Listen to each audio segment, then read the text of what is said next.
This episode of the Outer Lives podcast is dedicated to Daniel Fleetwood, who sadly passed after the recording of this episode. May the force be with you. You're in tune to Out of Lives. www.outoflives.net. You can't handle the truth!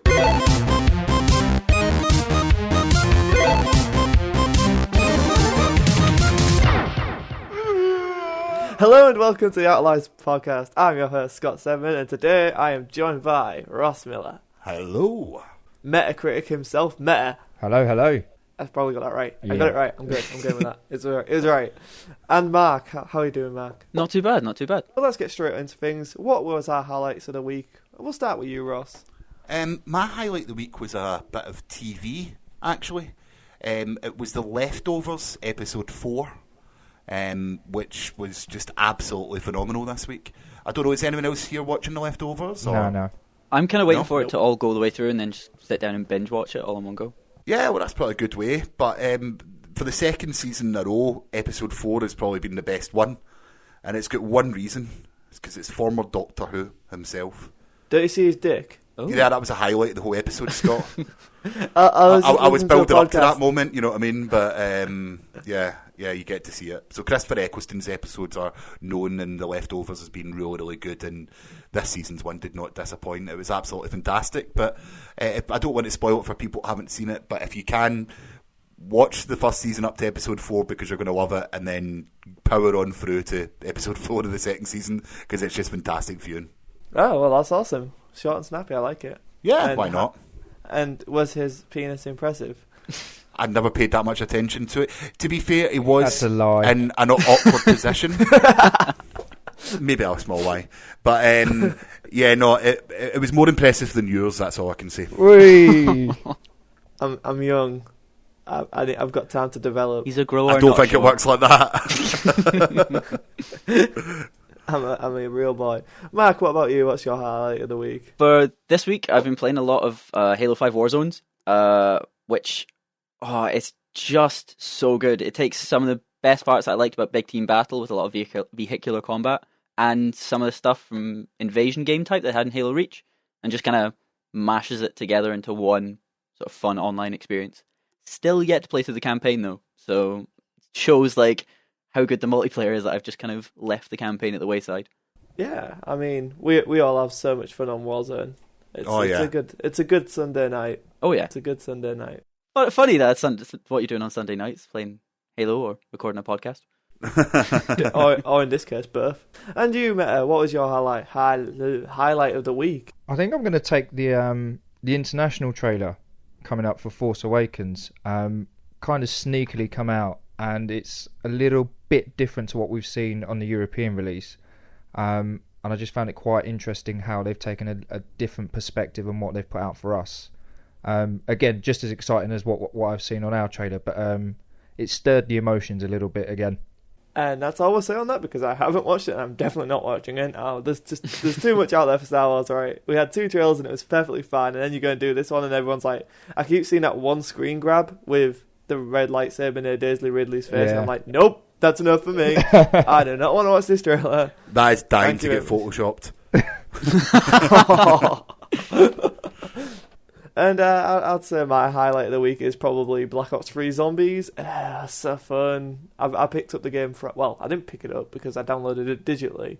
So a minute past midnight on Friday, I've been pretty much played Zombies non-stop since. I've played 2 missions of campaign, and I've done a little bit of multiplayer, but the multiplayer is just to unlock camos for zombies.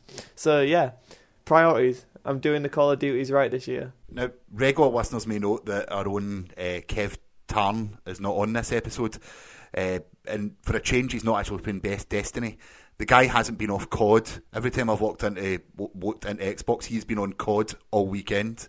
I think he's got an issue and a little bit of a problem. But wasn't he drinking last night? Oh, is that what it was? I don't know. I thought he was drunk. He was singing to us in the chat, Ross. It got weird.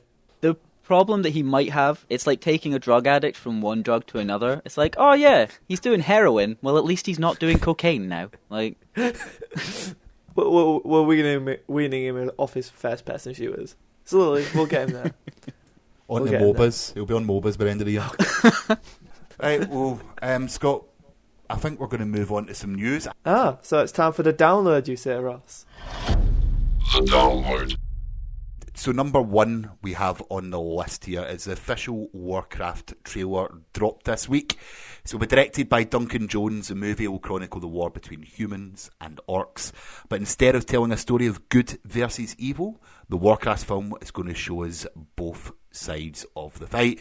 Guys, have you seen the trailer? What's your thoughts on it? I mean, I had a watch, and I wasn't particularly thrown back by it in regards to something that would interest me to go and watch. But I did notice that it seems the main character for the humans, I'm not big on the Warcraft story, but the main character is the same guy that's the lead in Vikings. I'm a really big fan of his, so I'll just jump on it to watch that. But other than that, it didn't really grab my interest too much. I thought it looked quite good. It's got that sort of Lord of the Rings epic scale, hasn't it, by the looks of things, which slightly tickled my fancy. But, oh my God, Warcraft tickled my fancy. Wow. First time that's ever been said. But We're going to lose Ross to the World of Warcraft now. Oh, doubt it. But I don't know, it didn't tick every box for me. I'm not that excited about this. Now, I would imagine Scott is, so. Scott? You think? No. I was really underwhelmed by this. Like, everything I was hearing about this film was like, oh, the technology is going to be amazing. Like, the CG is going to look great. It looks shit. I'm sorry. It really did. Like, the only one impressive thing about it was the orc, or whatever it is, the other guy, like the main orc, the one who's like, we can fight for our team, blah, blah, blah. We can have peace. But yeah, everything else just looked crap. Like, if it wasn't live action, and it looked weird, a live action person interacting with CG. Now, that can all change by the time next year rolls around, but it's nothing we haven't seen before. There was nothing new here. Like, okay, it's Warcraft. Weren't they pitching it to be better than Avatar in regards to the CG and stuff? And I watched that and I was just like, this isn't even a scratch on Avatar. Yeah, exactly. I'm like, guys, are you seeing something we're not? Because, to be fair, this could be a trailer from a while back and the CG's vastly improved, you know what I mean? Like, that's probably the case, but just the whole, like, when the trailer didn't do anything, it didn't build this epic scale, it was just, here's this character, here's this character, oh, look, they're fighting, and there was just, I don't know, it didn't do anything for me, and I'm really upset, because I really wanted to be like, fuck you, first video game movie, that's going to be awesome. I think it's kind of a tough sell on their half, because I know you're saying, like, the story of it does kind of seem to be quite generic and quite simple, but I guess Warcraft being something that is that old, it was doing this before a lot of, say, not necessarily Lord of the Rings, but before a lot of other films had kind of got into it. So whereas now it seems something that is quite generic, they can't go back and change too much of it without angering a lot of people. So I guess it's going to be tough for them to make something that is truly sort of on a modern scale quite epic, while still sticking to the original kind of source material. Do you think it's selling too much to the stereotypical Warcraft fan rather than a wider audience? It could be.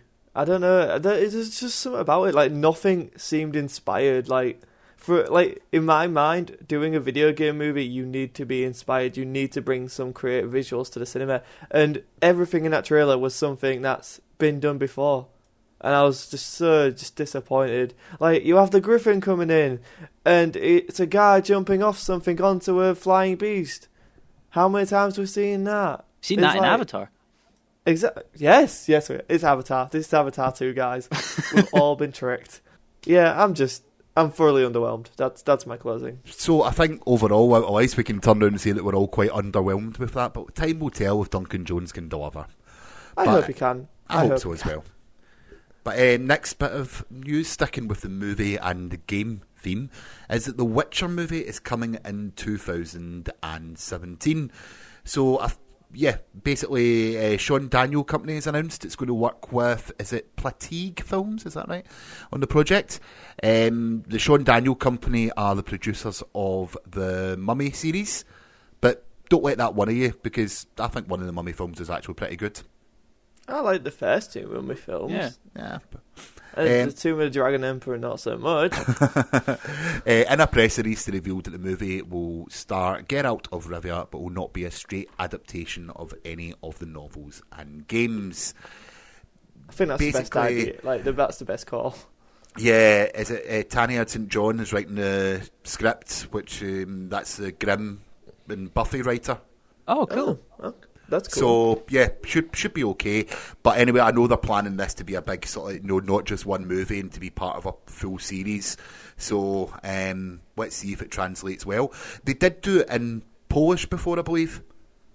So they've done a Polish Witcher movie, but it's never been done. It was in a movie English. that was split into a TV show. Yeah, Oh. yeah. Is there any news on the cast or who might play?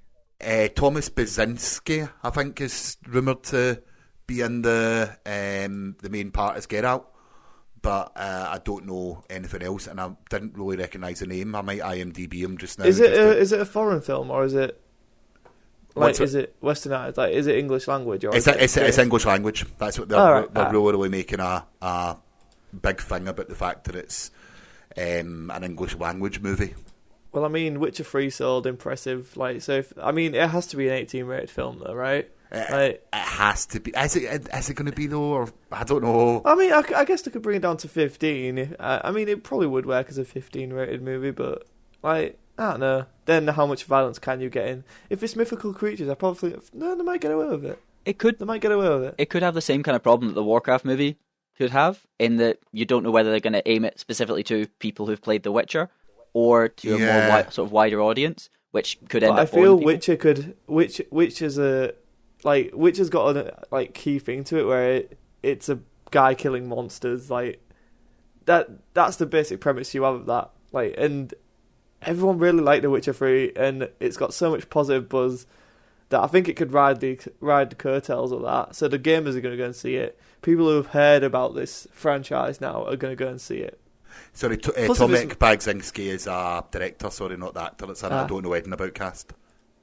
Well, I mean, it's early days. If the actor's still up for grabs, can we not just take the guy from... I know it's not obviously a choice that we have to make, but can we take the guy from the Warcraft film who was in Vikings and just get him to play Geralt?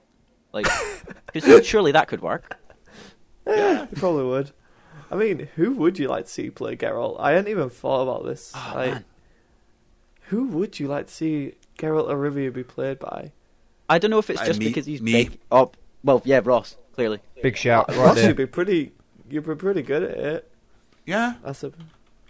I could probably play the Bloody Baron quite well. Do you know who I'd want to see as Yennefer? It's probably Jennifer Hale. Mainly just because of her voice, Femshep. Yeah. Yeah. I don't know. Oh, let's put it this way. I was more excited when I heard the Witcher news than I was when I seen the Warcraft trailer. Don't know about yous. Yeah. Well, yeah, because I really loved Witcher 3. It's fucking good. If you were to dye his beard white, you could totally get Jason Momoa to do it. Yeah, that would be kind of cool. But he fits so much. Right, it's like, most of these comic book characters and most of these game characters, you could just get him to play most of them, couldn't you? Really? Yeah. Can we just have Jason Momoa, the film, where he pretends to be other characters? Just each scene can be taken from one film and they just all merge together. It's gonna I am Jason Momoa, man. It's going to end up like an Eddie Murphy movie where he plays all the parts. Oh, God. No, I'm going to move on after that comment, Mark. Right. So, next on the list is that eternally ill Star Wars fan is going to get to see The Force Awakens early. It is a simple request, but one that comes with a lot of sadness and a huge amount of community spirit. Star Wars superfan Daniel Fleetwood is suffering from a rare form of cancer called spindle cell sarcoma. It's a very nasty type of tissue cancer. Back in July, the 32-year-old was given 2 months to live, a situation that the majority of us will never have an idea about how to deal with. And our heart goes out to him and his family. But amidst all of this, Daniel has made a very special wish. Being a Star Wars fan since the age of 8, when his fandom hit the local paper as he waited in line for Star Wars movie tickets, Daniel has had a very simple request. He would like to see the new Star Wars movie, The Force Awakens, early, as he doesn't think he's going to make it to the December premiere. But I'm happy to report that he's been granted his wish, as Disney and J.J. Abrams sent him an unedited copy of the movie, and Daniel's wife Ashley posted the good news on their Facebook page. She did go on to say, but actually, I welled up when I read it. There's some things that happen in this world that just aren't meant to be. That was that guy's dying wish, and kudos to Abrams and Disney for making that happen. No, definitely.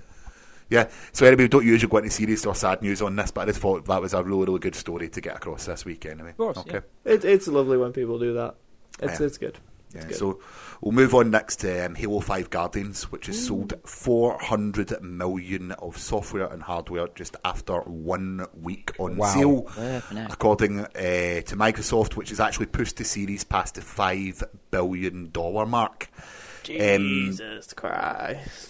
Players have logged over 21 million hours of gameplay. 16 million of them were Mark himself. I was going to say, it's all me. With 12 million of those hours spent in the campaign, which is really high. Yeah. I know it's not long out, but I thought it would be a lot more multiplayer-centric, but that shows you, doesn't it? I suppose with the four-player co-op, that does a big help, though. Oh, yeah, true, because I was going to say the length of the campaign is not meant to be more between 8 to 10 hours, so... It's not even that. Oh, it's not. It's like it took me about 7 hours. Damn. And that was me being slow. Did you get all the skills though? No, that's what I mean. Like I was trying to look for them, but I gave up. The thing is, there's 2 missions in that game that are about 5 minutes long. Yeah. Which is what it's just like. That's not good. Why? There's actually a video on YouTube of a guy that just his entire goal is just to run past people safely. That's what he just spends the whole Halo doing. Other than bits where you have to clear areas, he just runs by people. Have they just set up the campaign to just preempt the multiplayer? If they're only putting in 7 hours worth, surely they're thinking, get in, get warmed up, and then crack on. I don't know, because they're telling a story. I don't think it wasn't executed in the best way. I don't think. I mean, it's a good story. I liked it. It's just when it gets going, it ends, which is it's very true. Yeah, and it was marketed in an entirely different way to what the story actually was. They sort of marketed the entire game up to be Chief versus Locke, and it wasn't really that. You get one fight. Yeah, basically, and it's not even a fight. Is anyone interested in Fantastic Beasts, the Harry Potter Oh sequel? yeah. Well, I mean, I wasn't until I saw these Entertainment Weekly photos. Well, do you know where else you can get them photos? Where? You can get them at facebook.com/outlifespod. So if you're interested in the Fantastic Beasts photos, just jump onto the website. Looks okay to me. Website? Facebook page? Facebook page, whatever. Same thing. It's all on the internet. Completely different, Ross. I'm just happy there's more Harry Potter. Well, it's not quite Harry Potter. It's Harry Potter universe stuff.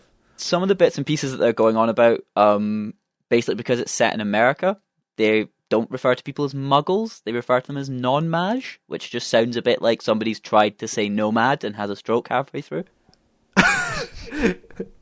I'm not a huge Harry Potter fan, so I'm not too bothered, but from what I've seen of the pictures, it looks alright. More of the same type stuff, isn't it? But, is it yeah. Just me whose Eddie Redmayne has been ruined by Jupiter Ascending, just where he seems to be like wheezing on every sentence?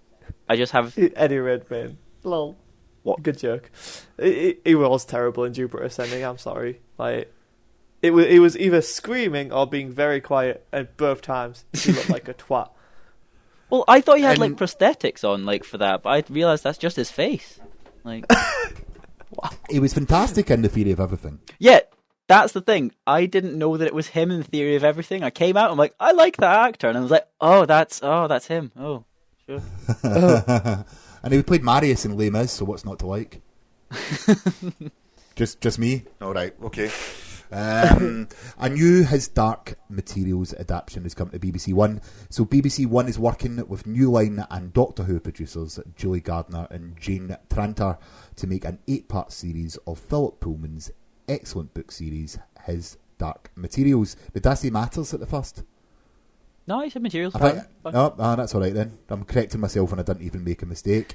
Of course, it's a trilogy of 3 books: The Golden Compass, Subtle Nice, and The Amber Spyglass, set in an alternate version of Earth, which humans are paired with animals known as daemons, or demons. I think that Deemons. Is that's daemons, isn't it? Daemons. Yeah. Yeah, it's daemons. Yeah, just lots of people with the same name. Anyway, it's got it ticks a lot of boxes for me. It's got a talking polar bear. I mean, the movie from 2005 or something. I can't remember when it came out. The Daniel Craig one. Yeah. It was all right. I liked it. The Golden I also Compass. wanted a polar bear. Yeah, I wanted a polar bear. And I mean, if it's done well on a TV budget, I mean BBC, it's Bad Wolf Productions that are helping them out, and they do Doctor Who. Duh. If you know Doctor Who, that means obviously. But and they do a good job with a budget. I mean, if it's a mini-series, then they're going to have more of a budget to do. I mean, it could work. Is like the first season going to be the entire trilogy then, or is it? Yeah, did they say what format it's going to be in? Is it going to be like Doctor Who, being like a sort of hour-long show each week, or is it going to be more like Sherlock, where they do maybe 3 hour-and-a-half long kind of chunks? No idea. I'm just reading what Dave wrote down. Cool. Well, what would you rather see? I'd like to see like Doctor Who. Yeah, I'd like to see maybe stick with the Golden Compass for the first season and see how it progresses. Definitely. You know Although yeah. that would matter the second time. Like in like 10 years, the Golden Compass may or may not just end with the Golden Compass. Very true. Very true. And you never get to see the rest of it. Aye, it's a fair point. Or even start the Golden Compass and get through a section of that next book. That means people want to come back. But it was, I think it was pretty much considered a poor adaptation by New Line Cinema in 2007. Because it was 7? Wow. 2007, yeah, it performed really badly at the box office and actually was one of the few movies to make a huge loss. Oh, wow. That year, so yeah, that stopped any further adaptations and sequels. But yeah, I was saying, so it's got a talking polar bear, warrior witches, and theological philosophy. Everything I want in a movie. I was sold on the polar bear. Yeah, I mean, everyone wants a polar bear. No warrior witches? Okay. Yeah, it's not as appealing, is it? Now, moving on to something which I was really, really excited about this week, and that was the Preacher TV series trailer. Have you all seen it? I haven't, no. No, neither have I. Right, okay, so Preacher is about a small-town American preacher who embarks on a quest to find God, and by finding God, it means literally find God. Oh, wow. If that makes sense, okay. yeah. Okay. It's based on a comic book series by Garth Ennis and Steve Dillon, I think. Okay. Which was called The Preacher as well. It's going to have Dominic Cooper in it and Ruth Negga, if you know who that is. That's Agent of S.H.I.E.L.D. Oh, okay. I was going to say, Seth Rogen's got something to do with this, doesn't he? Yeah, it's Seth Rogen, Evan Goldberg, and Sam Caitlin. Producers. I was going. Yeah, I've heard about this, and I've just never known what it is. So. Well, I mean, the YouTube channel, the YouTube's on the Facebook page, and it's also the YouTube videos on the Facebook page, or you can just type in the Preacher TV series. I would recommend you go and see it. I was quite psyched about it, but I've read the comics, so that's why I was probably quite psyched about it. The important question is, does it have? It's got the theological stuff in it, I'm assuming. Does it then also have warrior witches and a talking polar bear? I don't want to give the game away. Oh, damn. Just a tease, God, that tease. would be brilliant. It's got a talking polar bear. So you're just talking about Preacher and his Dark Materials, and that's it? That'd be good. I'd watch that. Like, I know, right? Just a preacher with a gun riding on a polar bear that talks. I'm on board with this. Surely it's got to be the polar bear from the Coca-Cola adverts as well. Just to say that in. Oh yeah. I think I just love the fact that we're still talking about the polar bear from the last news article. You know what I mean? It's like one of the moments it's just like, yeah, this episode's naming itself. don't worry, I'll bring it up near the end just to kind of round it out. It's fine. Yeah, but that's it for the news. I said it's mainly TV news. Game news was pretty pants this week with all the releases and stuff. So I think Scott will move on to the IMDb quiz. The quiz. Okay, so you know the rules. I'm going to give you an actor, and then each of you are going to give me a movie that you think they might be in. They might not be in it, and you're completely wrong, and then you won't get any points for that. And you have to get what they're known for. There's 4 of them, and if you get one of them, you get a point. If you don't get it, you don't get a point. There's simple rules. So, Tom Holland is the first one, and I'll start with you, Ross. Let's get the ball rolling. Let's show them how it's done. These new guys. I can't remember. You started me with a bad one. Yep. Okay. I do not know what Tom Holland is known for. I know the name, but I don't know anything. I couldn't name anything to get in. Some of it I'm going to have to pass. Okay. Well, I'm moving on to Mark then. I don't know if this will be on IMDb yet, but it's the only film that I know he's going to be in, and is Captain America 3: Civil War. Nope, it's not. But he is going to be in it. Just as a clue, up and coming stuff isn't what they're known for. It's only when it's only. It's after it's out. Released. Yeah. Sir, Meta, it's on you. I've got nothing. I mean, all I really know of Tom Holland is I know that he's a youngster, if you want to call it that. But other than that, I've got nothing. So you're going to pass. Okay, right, guys. Well, he's known for The Impossible. It's a pretty good movie. You should check it out. That's a good Some movie. disgusting leg shit in it. It's really bad. I liked it. He's in Locke with Tom Hardy. He's in How I Live Now, which is quite a good post-apocalyptic movie. And he's also in The Secret World of Arrietty.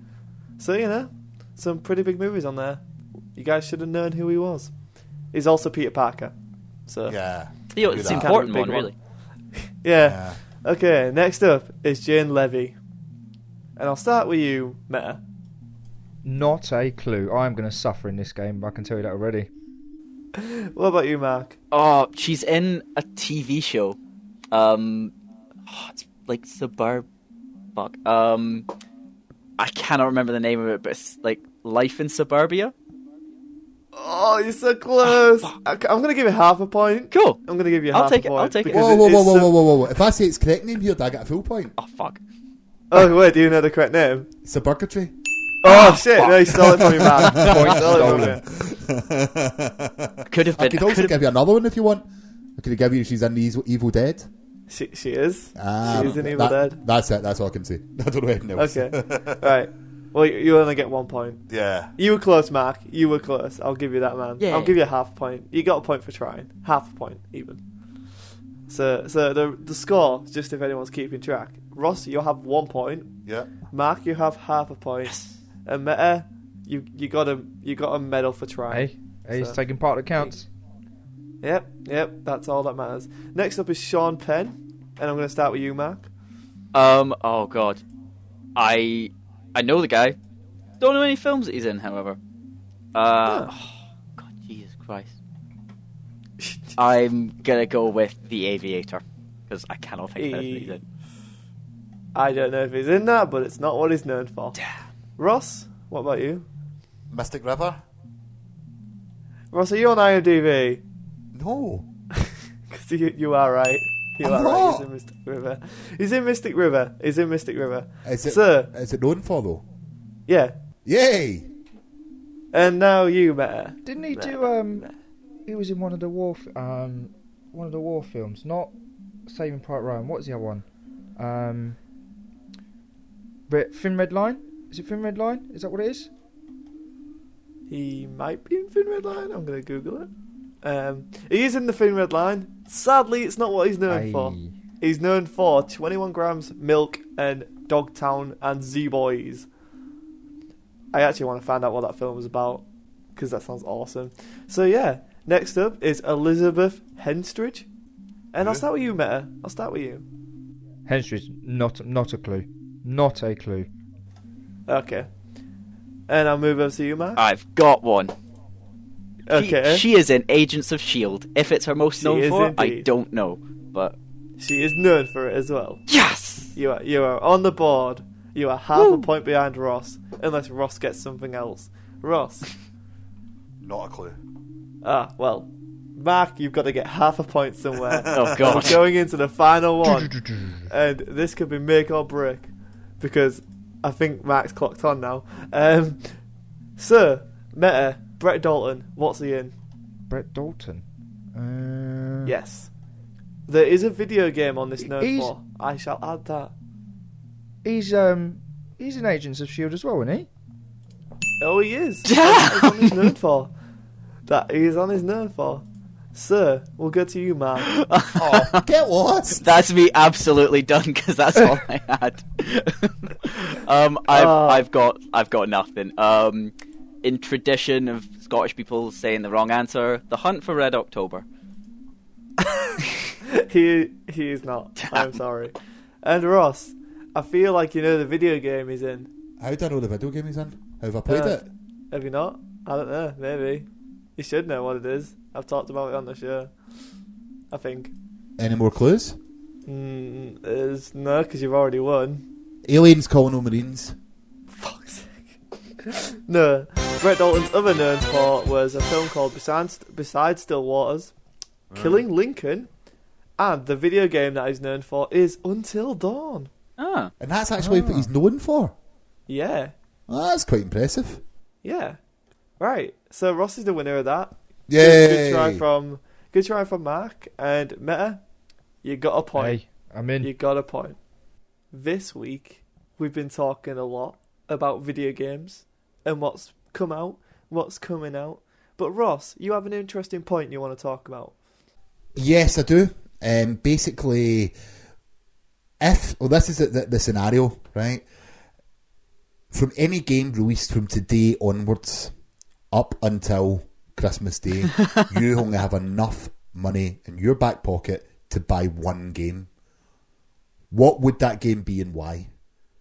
And I think we should start with Meta.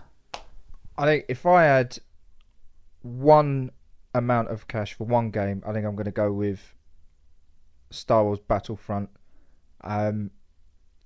Can I just point out you don't get premium edition? It's just base game. Just base game, yeah, just base game. Yeah, I know. I'll get eaten by the season pass.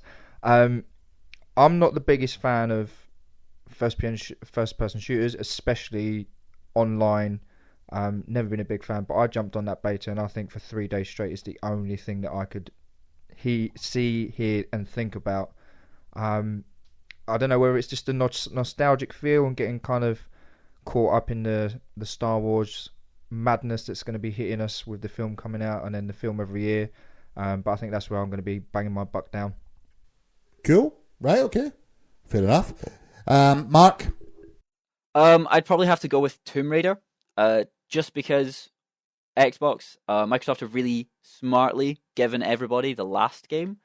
So people have kind of just dipped their toes in the sort of waters of the Tomb Raider universe and are now kind of baying for the next one.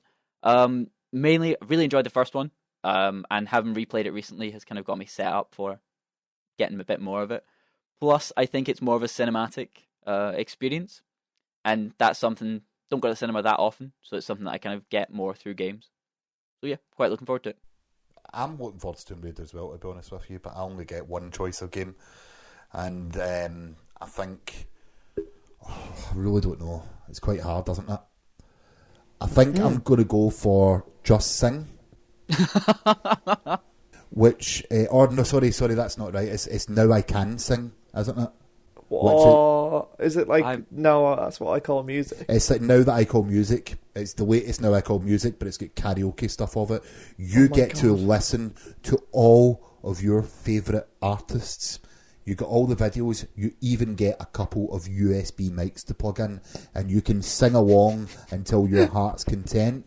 There's 24 of the biggest songs to come out this year, including artists like Sam Smith, Taylor Swift, wee bit of TT, can't beat it.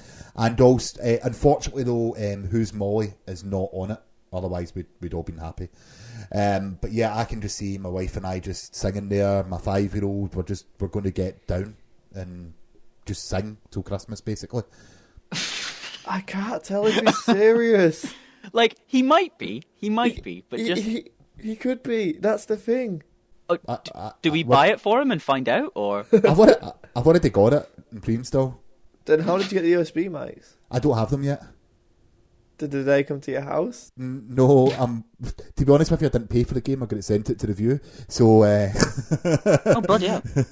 So, I'm not paying for it, but I'm still waiting the mics to arrive. If it's any consolation, I recently got hit in the head by a box of that because it was decided to be put on the top shelf of a local game store.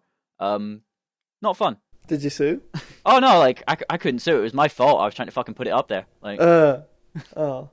What's this got to do with my singing game? Yeah, that's Ross's singing is that bad. Mark injured himself to take him out of the podcast. Did you not hear what I said? 24 of the biggest songs of the year. Come on, guys. I would love them to just be like a thrash metal song on there. Just throws everyone out. Just like... that could work well in a sort of playlist scenario, because it'd be Taylor Swift, Bruno Mars, speed metal, thrash metal, and then back to normal. Yeah, just like, what the fuck just happened? It got dark. I'm really wanting to sing along to Calvin Harris tracks. Because let's face it, that guy can't sing. Let's face it, And that's why he gets everyone else to do it? Yeah. Ooh. I think this has got a Twitch stream written all over this for you, Ross. I think it has. It could. And Out of Lives does have a Twitch account, Ross. Yeah, it does, yeah. So if you want to send me your checks, just get them the postal address off the website. It's one of We have a postal address? Yeah, it's like a tip jar. So the more money I get, the longer I'll keep on dancing, and the more clothes I'll take off as I sing. Thing is, he'll do that anyway. You don't have to pay him. He'll do it. Probably. He'll take you to a travel lodge room. Scott, what would be your choice? What would be my choice? I'd have to go with Just Cause 3, I think. Okay. Mainly just because if I can't have Fallout 4, because I've already, like Mark, pre-purchased it. Like, something that's just fun. It's going to be pure, unadulterated fun. I mean, Nerdcube just had a video go out this week where he strapped, like, these thrusters to the back of a cow's ass and then triggered them, and this cow goes flying across the map and blows up. And now, that just screams fun to me. And Just Cause 2 I've got awesome. one question on Just Cause. Okay. Does it have polar bears? It might do. It might do. Just Cause is a franchise where I would not be shocked to find a polar bear. Because in Just Cause 2 there was the black smoke monster from Lost. Polar bears confirmed for Just Cause 3. I'll put it out there, yeah. Fair enough. Well, now it's time to move on to the Game Changer. So this week we've got someone that we hadn't actually heard from before. It's some little Scottish prick called Mark Stewart. No idea where he came from. Yeah. So before he knew he was coming on the pod, he recorded this. So Mark, introduce yourself. So this is my Game Changer. I introduced my name in the file, so have a listen. Hi, I'm Mark, and personally, my Game Changer has to be Star Wars Episode 1 The Phantom Menace for PlayStation 1, which released in 1999. Along with being one of the first games I had for the PlayStation 1, it also takes the title of my earliest gaming memory. The game, unsurprisingly, roughly follows the plot of the film, and allows the players to branch off and discover more about the universe through being able to play as different characters and see what they're up to during the timeline of the movie. At the time, the idea of being able to delve further into a film that I loved was pure, unfiltered magic, and it expanded the lore in subtle ways that are in line with the other Star Wars Expanded Universe media back then. For me, I think a movie game tie-in can be tricky, and rarely does it work out well for the game, but this game seems to sit apart from the others and plays as a solid game first, with the movie tie-in part coming second. Now, while the game doesn't hold up very well graphically, gameplay shines through even over 15 years later. And as a 6-year-old kid, there was nothing harder in the world than some of the puzzles in Theed, or figuring out who to swap items with in Mos Eisley to help Anakin finish his pod racer. A testament to how much of an impact this game had on me is that I can still remember the cheat codes for it almost 16 years later. All in all, the game allowed me to go further into a universe that I loved, and had a mix of RPG elements alongside just enough lightsabers to have me hooked not only on Star Wars, but on video games in general. Thanks for that, Mark. It's great to hear you. I don't know if porn is actually a game changer. It changed my game in more ways than one. Yeah. In an addition to that game actually taught me my left from my right. It was a valid point out when I was learning cheat codes for it, that I would learn them as like square circle that way, because I didn't know my left from my right at the time.